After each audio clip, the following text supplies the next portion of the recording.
Ikalawang Mga Hari, Kapitulo 16. Ang paghahari ni Ahaz sa Juda. Nang 17 taon ng paghahari ni Peka na anak ni Remalias sa Israel, si Ahaz na anak ni Jotham ay naging hari ng Juda. 20 taong gulang siya nang maghari sa Jerusalem. Naghari siya sa loob ng 16 na taon. Hindi siya naging kalugod-lugod sa Diyos niyang si Yahweh sapagkat hindi niya sinundan ang mabuting halimbawa ng kanyang ninunong si David. Sa halip, ang sinundan niya ay ang masamang halimbawa ng mga naging hari ng Israel. Pinasunog pa niya bilang handog ang anak niyang lalaki. Ito'y isang kasuklam-suklam na gawain ng mga bansang pinalayas ni Yahweh sa mga Israelita. Nagdala siya ng mga handog at nagsunog ng insenso sa mga dambana ng mga Diyos-Diyosan, sa mga burol at sa bawat lilim ng mga punong kahoy. Ang Juda ay sinalakay ni Haring Rezin ng Syria at ni Haring Peka ng Israel. Kinubkob nila ang Jerusalem ngunit hindi nila ito magapi. Nang panahong iyon, ang Elat ay nabawi ng hari ng Edom. Naitaboy nila ang mga taga-Juda, mula noon ang mga taga-Edom na ang tumira roon.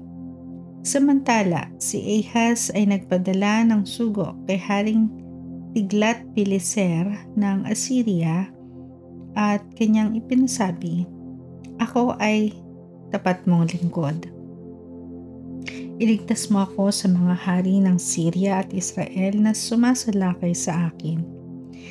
Tinipon ni Ahaz ang lahat ng makita niyang pilak at ginto sa templo ni Yahweh at sa kabangyaman ng palasyo at ipinadala sa hari ng Assyria. Dininig naman ng hari ng Assyria ang panawagan ni Ahaz. Sinalakay nito ang Damasco. Dinalang bihag sa Kir ang mga taga roon at pinatay si Haring Rezin. Nang magpunta sa Damasco si Ahaz para makipagkita kay Tiglat-Pileser na hari ng Assyria, nakita niya ang altar doon.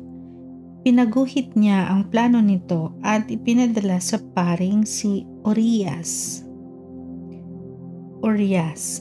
Ginawa naman ni Urias ang altar ayon sa plano ni Haring Ahaz at ito ipinatapos niya bago makabalik ang hari. Pagdating ng hari mula sa Damasco, pinagmasdan nito ang altar. Nilapitan niya ito, umakyat siya sa mga baitang at nagsunog ng handog. Inilagay niya dito ang handog ng napagkaing butil, ibinuhos ang handog na inumin at iwinisik ang dugo ng handog pangkapayapaan. At ang dating altar sa tanso sa harap ng templo ay pinalipat niya sa gawing hilaga ng bagong altar. Sinabi niyang sa paring si Urias, lahat ng handog ay sa malaking altar. Ang handog na hayop sa umaga at ang handog sa pagkaing butil sa gabi. Ang hayop at butil na handog ng hari, pati ang gayon ding mga handog ng mga tao. Ang handog na inumin ng mga tao at ang dugo ng lahat ng handog pangkapayapaan at ng mga hain. Ang altar na tanso naman ay gagamitin ko sa paghahandog na kailangan sa pagsangguni sa mga Diyos. Lahat ng utos ni Haring Ahaz ay sinunod ng paring si Urias. Sinira ni Haring Ahaz ang mga patungang tanso at inalis ang mga palangganang naroon. Inalis din niya ang malaking tangke na yari sa tanso sa patungan nitong mga bakang tanso at inilipat sa isang patungang bato. Pinaalis din niya ang trono ng hari sa bulwagan ng templo at ipinasara ang daanan ng hari papunta sa templo ni Yahweh upang pagbigyan ng hari ng Assyria.